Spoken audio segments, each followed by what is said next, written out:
நம்ம 40 வயசு தாண்டும் போது என்ன நடக்குது அப்படின்னு கேட்டிங்கன்னா, உடல் ரீதியாக நமக்கு மாற்றங்கள் ஏற்பட்டு அந்த ஹார்மோன்ஸ் எல்லாமே வந்து குறையவோ இல்லை அதிகரிக்கவோ அந்த மாதிரி ஒரு இம்பேலன்சஸ் வரும்போது நமக்கு ஒரு மென்டல் ஃப்ரஸ்ட்ரேஷன் ஏற்படுது, ஒரு சோர்வு ஏற்படுது.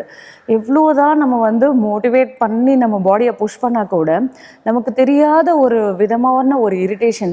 இப்போ பார்த்தீங்க அப்படின்னாக்கா, நம்ம எதுக்கு குழந்தைங்க கிட்ட கத்துறோம், ஏன் இப்படி ரியாக்ட் பண்ணுறோம் அப்படின்றதே தெரியாத அளவுக்கு நம்ம எப்போ பார்த்தாலும் சிடு சிடு சிடுன்னு இட்டுட்டே இருப்போம். அதே நேரத்தில் சின்ன சின்ன விஷயத்துக்கெல்லாம் ரொம்ப ரியாக்ட் பண்ணிக்கிட்டே இருப்போம். தூக்கம் வர்றது வந்து பார்த்திங்கனாக்கா பாடி எவ்வளோ டயர்டாக இருக்கும், ஆனால் ஒரு டீப் ஸ்லீப் இல்லாமல் ஒரு மாதிரி ரெஸ்ட்லெஸ்ஸான மைண்ட் இருக்கிறது. ஒரு சில நேரத்தில் பயங்கர ஜாலியாக ஒரு மாதிரி லைட்டடான ஃபீலில் இருப்போம். ஆனால் திடீர்னு என்ன ஆச்சுன்னே தெரியாது, அப்படியே உல்டாவாக நமக்கு ஒரு இன்னொரு ஆப்போசிட் ரியாக்ஷனாக இமீடியட்டாக நம்ம கொடுக்குற மாதிரி இருக்கும். ஸோ இந்த மாதிரி எமோஷ்னல் இம்பேலன்சஸை தான் வந்து மூட் ஸ்விங் அப்படின்னு சொல்லக்கூடியது.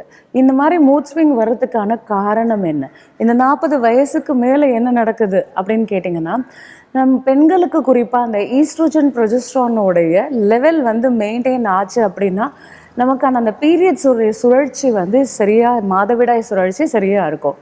அதுலேயும் இந்த மெனோபாஸ் ஒரு முன்னாடியெல்லாம் பார்த்திங்கன்னா 50 வயசுக்கு தான் நமக்கு மெனோபாஸே இருந்துச்சு. இப்போல்லாம் வந்து ரொம்ப காமனாக 40 வயசுலேயே நமக்கு வந்து அந்த மெனோபாஸ் அப்படின்றத நம்ம அதிகமாக பார்த்துக்கிட்டே இருக்கோம்.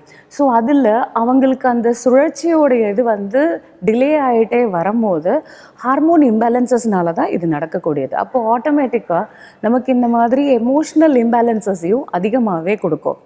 இந்த மாதிரி ரொம்ப ஃப்ரஸ்ட்ரேட்டடாக இருக்கிறதுக்கு, இந்த ஹார்மோன்ஸை ரெகுலேட் பண்ணுறதுக்கு நமக்கு முக்கியமாக தேவைப்படக்கூடிய 4 ஹார்மோன்ஸ் என்னன்னு கேட்டிங்கன்னா, செரோட்டனின், டோப்போமைன், ஆக்சிடோசின், என்டார்ஃபின்.